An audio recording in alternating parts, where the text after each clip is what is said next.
mostrar o que acontece durante uma reunião espírita vista do outro lado, do lado dos espíritos. Muito bem, começamos com a primeira imagem, dando os créditos ao trabalho, todos os envolvidos no trabalho, e logo em seguida, a primeira cena do primeiro capítulo.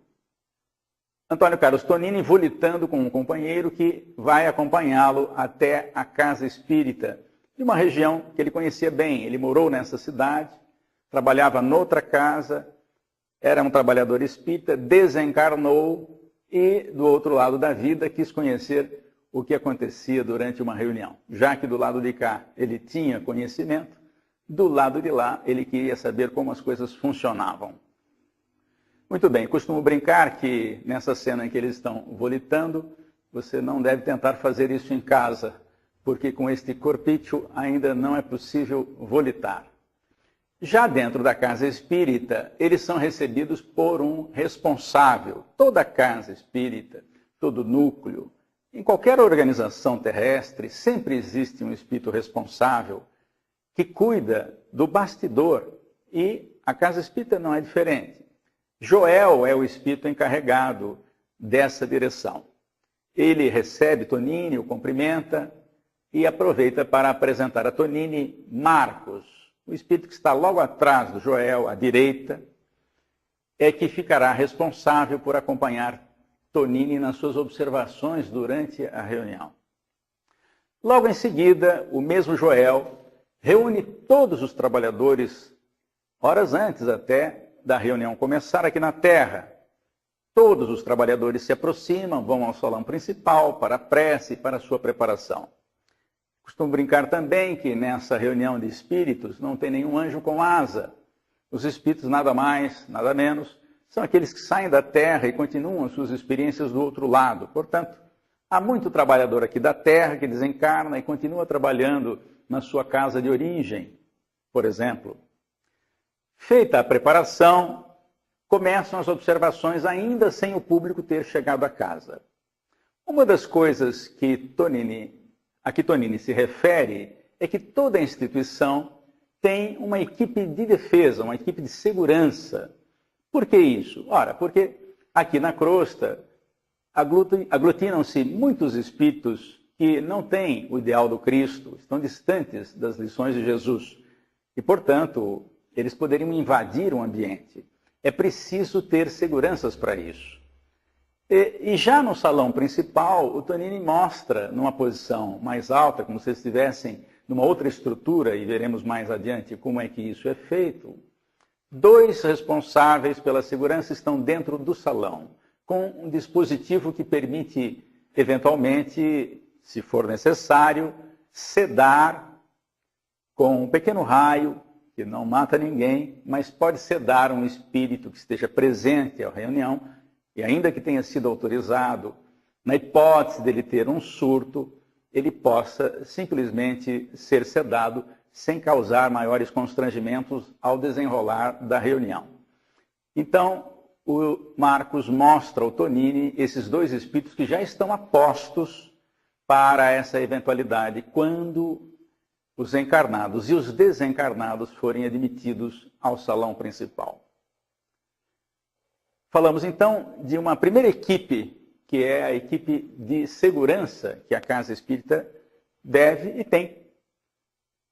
Agora vamos falar de uma outra equipe que também a Casa Espírita tem. É a equipe médica. O responsável pela equipe médica já está no ambiente que será utilizado para os passes. E observa-se que dois trabalhadores carregam uma espécie de ânfora à mão. E o Tonini pergunta o que é isso ao Marcos. E o Marcos explica que aqueles são recursos colhidos na natureza. Aqui na natureza densa, mas eles recolhem os fluidos que são emitidos pela natureza densa. Vamos ver que tipos de fluidos são obtidos na natureza. Essências que saem das árvores, das raízes, das cascas das árvores, muito antes das folhas, mas também dos frutos e também das flores. E, é claro, não podemos esquecer da água, o solvente universal, de onde saem muitos recursos para o tratamento na casa espírita durante a atividade do passe. Portanto, esses fluidos que são manipulados, juntos com a doação particular de cada espírito que secunda o passe e de cada doador de fluidos aqui encarnado, que normalmente chamamos de passista, esses três recursos, os recursos do mundo espiritual, os recursos da natureza, os recursos dos espíritos e os recursos do encarnado, compõem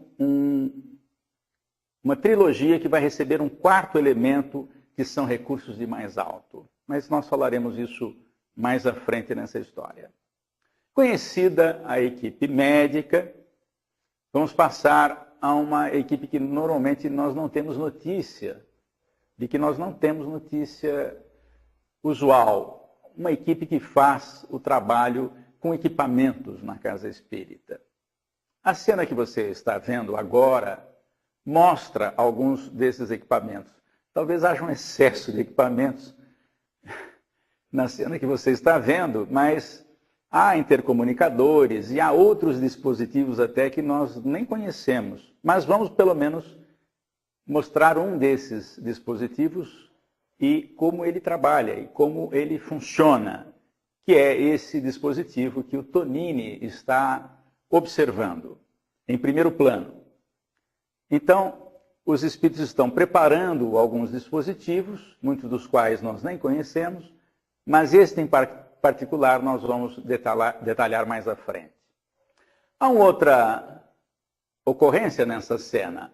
Há um espírito ajeitando uma tela que não será visível aos encarnados. Essa tela, ela vai fornecer base para imagens lá na vida espiritual, para os espíritos que estiverem assistindo à palestra. Falaremos mais sobre isso também depois. Agora sim, está chegando a hora do público ser admitido ao centro espírita. Como é uma casa muito grande, alguém que mora no centro, que faz o serviço de zeladoria do centro, está indo abrir a porta, enquanto Marcos e Tonini, em primeiro plano, fazem comentários a respeito. Na imagem seguinte, uma coisa que não sabíamos como os espíritos faziam. Está certo que o desenho pode ter sido exagerado, porque nós não temos noção de como essas coisas funcionam do outro lado da vida. E mesmo a descrição de Tonini não é suficiente para nós idealizarmos que desenho poderia ser feito. Muito bem. Na imagem, você vê uma espécie de luminosidade, como se fosse um portal. Para quem assistiu filmes em que há portais para serem atravessados, não é? Esse seria um portal. Qual é a finalidade desse portal logo à frente da entrada de uma casa espírita? É exatamente para evitar que espíritos não autorizados entrem naquele ambiente. E não é preciso ninguém ficar impedindo a entrada deste ou daquele, o que seria muito constrangedor. É um portal iluminado e que só permite passar espíritos acima de determinada frequência de pensamento. Portanto, nós não temos maiores preocupações quando entramos na casa espírita desse jeito, porque os espíritos não autorizados ficam lá fora. Naturalmente, há aqueles casos difíceis, por exemplo, de uma ligação obsessiva entre um encarnado e um desencarnado, cuja separação talvez não fosse conveniente. Há mesmo referência na bibliografia espírita que uma obsessão de muito tempo não pode ser desligada de uma hora para outra, porque inclusive pode haver prejuízo de saúde e às vezes até de morte para aquele que está encarnado. Esse portal, então, tem essa finalidade. Separa sem precisar ninguém ficar lá impedindo a entrada deste ou daquele e, portanto, não constrangendo os trabalhadores. Vocês vão notar aí que há trabalhadores encarnados entrando, há inclusive uma criança dando a mão à sua mãe. Estão entrando porque a Casa Espírita também tem, no dia da reunião pública, um espaço reservado à noção espírita e evangélica, segundo o Espiritismo, para crianças e jovens. E essa casa tem essa atividade durante a reunião pública. É uma casa grande. E você pode ver também, à frente da imagem, vários espíritos, com o perispírito de tonalidades diferentes. Foi usada a cor escura para mostrar aqueles espíritos que estão aqui na crosta e que não conseguem ascensão e, portanto, diante daquela luz muito grande que o portal oferece, muitos até confundem como sendo ali a porta do céu. Há essa referência. Mas não é o céu, é aqui uma casa espírita recebendo necessitados do mundo espiritual e também aqui do mundo material. Estes espíritos mais